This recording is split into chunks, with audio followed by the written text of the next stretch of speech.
आप सबको पता होगा कि 31 जुलाई को BCCI and IPL franchise owner के बीच में मीटिंग होनी थी और उस मीटिंग में बहुत सारे फैसले लिए जाने थे।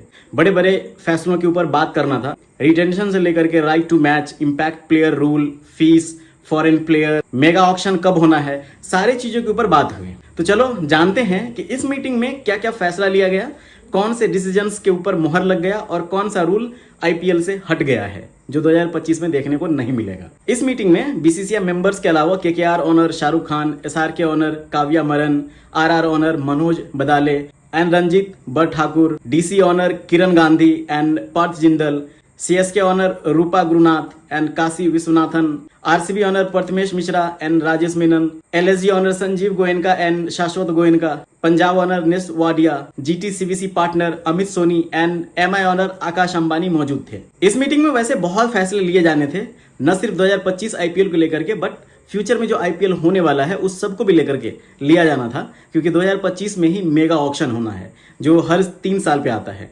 बट जैसे गांव में पंचायत होता है ना, कुछ उस तरीके का ही हाल यहाँ भी देखने को मिला। इस बड़े मीटिंग में भी सारे फ्रेंचाइज एक दूसरे से झगड़ने लग गए, यहाँ तक कि किसी फ्रेंचाइज का कहना था कि आईपीएल अलग ढंग से ही होनी चाहिए, पुराना मॉडल को चेंज कर देना चाहिए। तो कोई कह रहे थे कि सिर्फ एक प्लेयर रिटेन किया जाना चाहिए और फिर सारे फ्रेंचाइज में तू मैं चालू हो गया, बहसबाजी हो गया और मामला इतना तक पहुंच गया कि KKR owner Shahrukh Khan and Punjab Kings owner Ness Wadia के बीच हीटेड डिबेट स्टार्ट हो गया। मतलब कि बिल्कुल गुस्से वाला, ऐसा हीटेड नहीं, नॉर्मल वाला, बहुत गुस्से वाला।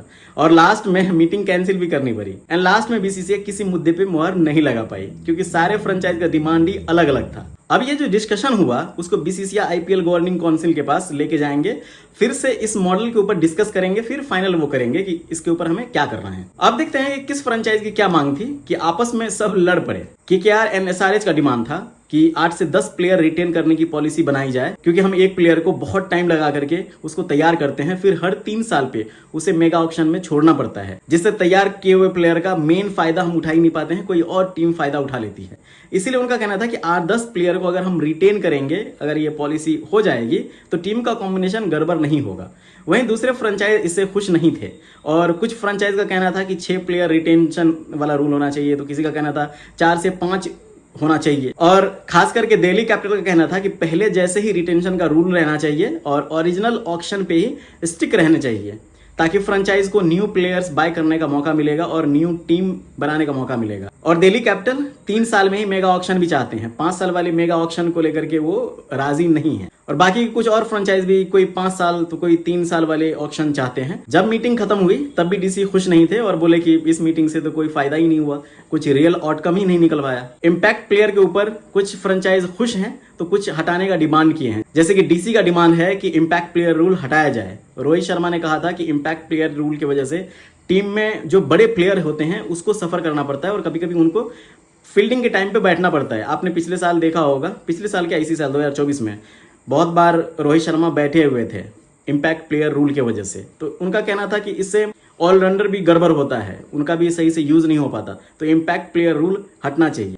तो डीसी के जो ऑनर हैं उनका भी यही कहना है कि रोहित शर्मा के इस बयान से हम एग्री करते हैं, इम्पैक्ट प्लेयर वाला रूल हटा देना चाहिए। 11 वर्सेस 11 सही रहता है। एक टॉपिक पे और डिस्कशन हुआ कि बहुत सारे फॉरेन प्लेयर आईपीएल के बीच में बैकआउट कर लेते हैं, कभी पूरी फीस लेकर के आते ही नहीं, कभी कोई रीजन नहीं होता तब भी लास्ट टाइम पे बहाना बना करके आईपीएल से अपना नाम हटवा करके अपनी कंट्री चले जाते हैं। तो ऐसे में ऐसा पॉलिसी बनना चाहिए कि अगर बीच में कोई प्लेयर बैकआउट होते हैं तो उनका फीस कट होना चाहिए, या तो वैसे प्लेयर बैन होने चाहिए जो अपना नाम ऑक्शन में तो दे देते हैं, फिर बाय होने के बाद पूरी फीस लेने के बाद वो खेलने के लिए ही नहीं आते हैं, या वैसे प्लेयर जो लास्ट में बिना किसी रीजन के, अगर रीजन है तो कोई बात नहीं, बट बिना किसी रीजन के वो अपने देश लौट जाते हैं आईपीएल को बीच में छोड़ करके, जब एक टीम बिल्कुल कगार पे होती है। जैसे पिछले साल आपने देखा होगा कि जॉस बटलर सब चले गए थे। तो कुल मिलाकर के मीटिंग की मोटी मोटी बात ये रही कि सभी फ्रेंचाइज एक दूसरे के फैसले से सहमत नहीं हुए और कोई डिसीजन नहीं निकल पाया। एंड लास्ट में एक और न्यूज सर्कुलेट हो रहा है कि एमएस धोनी 2025 का आईपीएल खेल सकते हैं, बट अगर ज्यादा प्लेयर का रिटेंशन वाला पॉलिसी रूल पास हो जाएगा तब। लेट्स सी क्या होता है। वैसे आपको क्या लगता है कि कौन सा प्लेयर 2025 के मेगा ऑक्शन में खेलते दिख सकते हैं और कौन से प्लेयर नहीं दिख सकते हैं? Please comment. और आपको क्या लगता है कि कौन सा रूल 2025 के ऑक्शन में होना चाहिए और कौन सा एग्जिस्टिंग रूल नहीं होना चाहिए, वो भी आप बता सकते हैं।